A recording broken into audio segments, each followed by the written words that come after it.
Bonjour à tous, je m'appelle Fabien, je suis coach et expert en fitness et aujourd'hui je vais vous parler de la perte de poids sur votre planning alimentaire journalier. Si vous n'avez pas encore regardé la vidéo sur la perte de poids d'un point de vue scientifique, je vous convie à arrêter cette vidéo et à regarder cette première vidéo parce qu'elle va vous donner toutes les bases pour comprendre bien précisément cette vidéo et savoir quel aliment mettre en particulier dans chaque protéine, lipide et glucides dont on va parler juste maintenant. Alors, vous savez, moi je suis coach depuis plusieurs années. Ça fait maintenant 6 ans que je tiens mon propre club de forme et j'ai eu la chance de pouvoir coacher plusieurs centaines de personnes et j'ai pu donc expérimenter et peaufiner toutes mes techniques de travail. Aujourd'hui, je vais vous livrer toutes mes connaissances sur un plateau, sur la capacité à perdre du poids le plus rapidement possible grâce à votre gestion du planning alimentaire quotidien.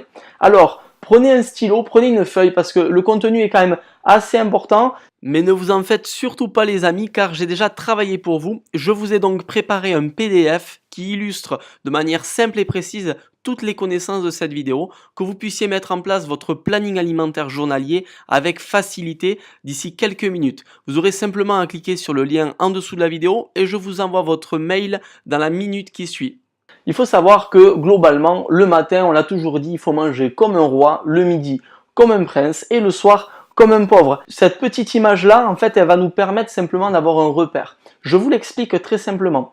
Pourquoi le matin comme un roi? Parce qu'en fait, forcément, vous aurez toute la journée derrière pour dépenser l'énergie que vous aurez mangé au petit déjeuner. Toutes ces calories, en fait, vous aurez toute la journée pour pouvoir les dépenser.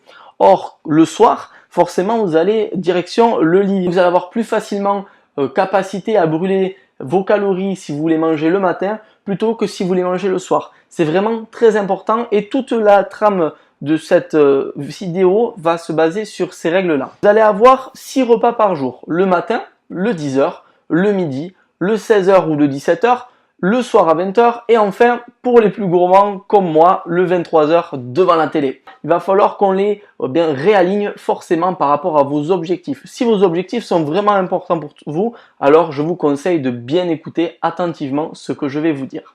Alors oui, je sais, c'est vrai que le petit déjeuner, c'est pas forcément facile pour tout le monde. Et moi le premier, quand on se lève le matin, on n'a pas forcément trop envie de manger et ça nous donne un petit peu la nausée. Alors la technique, c'est de reprogrammer progressivement nos habitudes alimentaires en mangeant un tout petit peu le matin et au fur et à mesure des semaines, progressivement, remettre en place l'alimentation au petit déjeuner. N'allez pas sauter d'un grand coup à ne plus manger, à manger le matin, parce que sinon vous allez vous écœurer et vous n'atteindrez pas vos objectifs. Donc petit à petit, tout va se faire, il va falloir réintégrer progressivement l'alimentation du matin. En faisant ça, je peux vous promettre que l'alimentation du soir à 23h, là où on a tendance à grignoter des mauvaises choses, vous allez voir que ça va s'équilibrer. À partir du moment où vous aurez un bon petit déj conséquent, vous allez progressivement réorganiser chacun des repas de votre journée et arriver le soir devant la télé, vous aurez plus faim. On commence par la protéine. La protéine, c'est ce qui nourrit la fibre musculaire. Elle est hyper importante. Globalement, la protéine, il va la falloir dans chacun de vos repas, que ce soit le matin, le midi ou le soir, et même dans les collations. Si jamais vous faites du sport, la protéine va être d'autant plus intéressante dans vos collations parce que vous aurez besoin davantage de protéines pour reconstruire la fibre musculaire. Les 2 repas les plus importants en protéines vont être le matin et le soir. Le matin parce que vous venez de passer 8 heures de jeûne, vous n'avez pas mangé pendant 8 heures. Si vous commencez votre journée sans protéines dans le sang, vous allez en fait dépenser des calories que vous n'avez pas et en fait vous allez aller les chercher dans vos stocks de protéines qui sont elles-mêmes dans vos muscles. Ce qui veut dire que vous allez brûler votre muscle pour créer de l'énergie. Et ça, c'est vraiment pas bon, ça va vous amener à une silhouette qui va s'amoindrir au fur et à mesure du temps. Je ne vous le conseille absolument pas. Deuxième chose, le soir, parce que forcément, vous avez eu toute votre journée, votre dépense énergétique de la journée, et en fait, vous le savez, c'est dans votre sommeil que votre corps se reconstruit. Et si vous n'avez pas les nutriments nécessaires à la reconstruction, comme la protéine pour les fibres musculaires, toute la nuit, vous n'allez pas reconstruire avec qualité. Donc, je vous conseille fortement de manger de la protéine le soir. Enfin, le troisième point important pour la protéine, c'est pour les sportifs, ceux qui s'entraînent dans la journée. On a une fenêtre anabolique 10 minutes après l'entraînement sportif. Donc je vous conseille fortement d'avoir une petite collation protéinée juste après l'entraînement. Entre 10 et 20 minutes après l'entraînement, il y a une fenêtre anabolique, ce qui veut dire que vous allez assimiler les bienfaits de la protéine beaucoup plus facilement. On bascule directement sur les glucides. Les glucides, c'est donc l'apport calorique par excellence, c'est ce qui va vous donner de l'énergie pour votre journée et c'est donc ce sur quoi vous allez devoir travailler pour perdre du poids. Alors, la priorité, déjà, ça va être d'avoir des glucides complexes parce que les glucides complexes vont nous éviter de faire des pics d'insuline parce que l'insuline, c'est pas très bon. En fait, ça va nous amener à stocker les réserves adipeuses. Donc, pour éviter ça, mangez surtout des glucides complexes. Les glucides, en fait, ils vont être interdits le soir et interdits à 16 heures. Parce qu'à ce moment-là, comme je vous l'ai dit tout à l'heure, vous allez les stocker durant la nuit. Donc, vraiment, la priorité de cette vidéo, elle est là. C'est plus de féculents, ni le soir, ni à 16 heures. Les féculents, pâtes, pain, riz, pommes de terre, etc. Le midi, vous allez pouvoir, comme on a dit au début, manger comme un prince. Ça veut dire qu'en fait, on va pouvoir jauger un petit peu. Ce que je vais vous demander, c'est de diviser vos apports par 2 en féculents, comme le riz complet, comme les pâtes complètes, les patates douces, les pommes de terre douces, ça sera beaucoup plus sympa pour votre santé. Pour le midi, vous allez donc simplement diviser par 2 vos apports en glucides. Et enfin, le matin, cette fois-ci, vous mangez comme un roi, donc vous pouvez vous faire plaisir. Mais sur le pain, c'est pareil, du pain complet en priorité, par exemple 2 tranches de pain complet le matin. Ensuite, on bascule sur les lipides. Les lipides, c'est un peu comme les protéines, vous aurez le droit d'en manger tout au long de votre journée. Je vous conseille davantage de manger des lipides plutôt le matin, le midi, voire un peu 16 heures, et de les amoindrir un petit peu le soir pour pas trop les stocker durant la nuit. Malgré ça, les lipides, vous le savez, c'est 1 gramme de lipides par kilo de poids de corps dans l'objectif de perte de poids, approximativement 1 gramme. Je vous conseille dès le matin d'avoir une source de lipides qui va être peut-être dans les amandes ou même dans les noix, peut-être dans de l'huile d'olive si jamais il y a besoin de faire un assaisonnement, mais aussi dans le fromage, il va falloir favoriser les bons lipides. Et enfin, le midi, pourquoi pas dans un assaisonnement à l'huile d'olive, là vous pourrez, voire même un avocat, ça peut être très bon en salade. Le soir, vous pouvez en prendre, mais faites un tout petit peu plus attention que sur les autres plages horaires de la journée. L'hydratation, forcément, c'est quelque chose d'hyper important. C'est ce qui va vous permettre d'avoir un bon échange au niveau de vos cellules. L'eau, ça va vous permettre d'être en bonne santé. 1,5 litre d'eau, c'est ce qui est recommandé par l'ordre de la santé. Mais pour les sportifs qui font du sport un petit peu, même 3 fois par semaine, en fait, il ne faut pas compter l'eau que vous prenez pendant la séance d'entraînement. Forcément, on dépense de l'énergie et on transpire. Donc, on a besoin de davantage d'eau.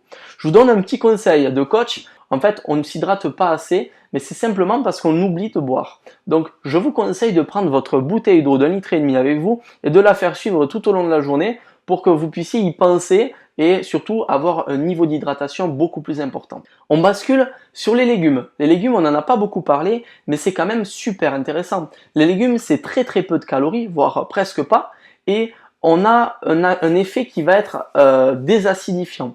Il faut savoir que la protéine, comme vous allez en manger tout au long de votre journée, vous allez acidifier votre sang. La protéine, en fait, elle acidifie le sang. Et ça, c'est très mauvais. À nouveau, pour les échanges gazeux, ça va en fait vous amener dans une santé qui va être amoindrie. Vous allez déjà moins avoir de bénéfices de par vos séances d'entraînement et vous allez moins bien récupérer. Gardez la protéine en haut, mais surtout augmentez les légumes et essayez de coupler toujours la protéine avec les légumes. Et si vous pouvez, des légumes verts, ça sera encore mieux. Dans un objectif de perte de poids, les légumes vont être à volonté dans chacun de vos repas et ça c'est génial parce que ça va vous permettre de vous caler et de pas rebondir sur d'autres choses. Quand je dis rebondir sur d'autres choses, je sais sur quoi je m'avance. J'imagine un petit peu vos habitudes alimentaires, peut-être celle de goûter à 16 heures avec des pâtes au chocolat, des friandises, peut-être de la charcuterie. Il va falloir forcément éviter ça, peut-être encore se faire plaisir, même au niveau du fromage le midi.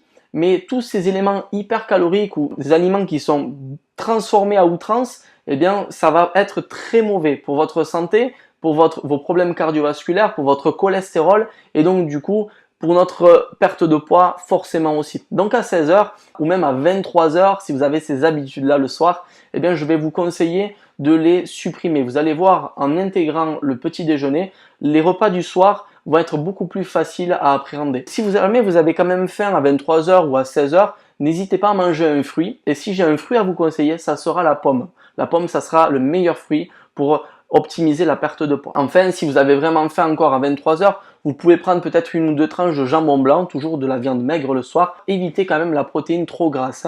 Donc la charcuterie à 23 heures, je vous le conseille pas forcément, mais une tranche de jambon blanc, c'est pas trop dérangeant. Voire même peut-être un petit yaourt 0%, ça va vous caler avec votre pomme et au moins vous allez vraiment avancer dans la meilleure des directions. Allez, je termine sur les boissons. Eh bien, les boissons comme le soda qui sont hyper sucrées, eh bien, il va falloir les limiter au maximum. Je vous conseille de les stopper complètement, mais si vous n'y arrivez pas, stoppez-les au moins le soir et après 16 heures. En ce qui concerne l'alcool, il faut savoir que l'alcool c'est une calorie vide. Ça va rien vous apporter, juste de quoi grossir. Et puis en plus de ça, l'alcool c'est un poison pour le sang, faut le savoir. Donc forcément, si vous pouvez le limiter, mais ça de vous à moi, vous le savez déjà je pense. Allez, je vais vous donner un dernier conseil, mais juste avant, si ça vous plaît cette vidéo, n'hésitez pas à mettre un like sur la vidéo, de la partager. Ce que je vous donne là, c'est vraiment des pépites qui vont vous permettre d'atteindre vos objectifs si jamais eh bien, vous décidez de les mettre en place. Vous abonnez à notre chaîne YouTube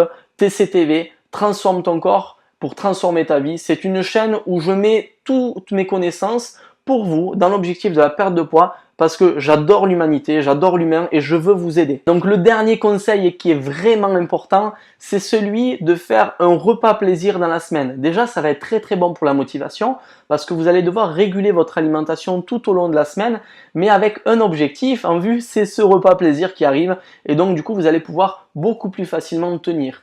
L'avantage de ce repas plaisir, c'est en fait de bouleverser un petit peu le corps. C'est-à-dire qu'en fait, l'espèce humaine est économe par nature. Vous allez avoir votre organisme qui va s'habituer à la diététique que vous allez lui donner. Ce qui veut dire que les résultats vont s'amoindrir au fur et à mesure du temps. Le repas plaisir, ça va vous permettre de relancer votre métabolisme. Imaginez votre corps. Si le dimanche soir, vous lui faites un repas plaisir, le lundi matin, il va se dire « mince, hier soir, il m'a donné énormément à manger, j'ai adoré, finalement, j'en avais besoin pour mon énergie. » Aujourd'hui, le lundi matin, c'est hyper difficile, il m'a rien donné à manger. Qu'est-ce qu'il va faire? Il va puiser dans vos stocks pour récupérer ce que vous lui avez déjà donné la veille. Il va se dire, moi la veille, on m'avait donné davantage. Ce matin, je vais prendre dans les stocks pour eh bien, garder la même dynamique que hier. C'est super intéressant, c'est vraiment une vraie technique de faire un repas libre. Sur la prochaine vidéo, on va parler de l'entraînement sportif qui va se coupler en fait à l'alimentation. Pour l'objectif de la perte de poids, les deux vont de pair. L'entraînement sportif, eh bien c'est vraiment tout un métier. Il existe des centaines et des centaines d'entraînements différents.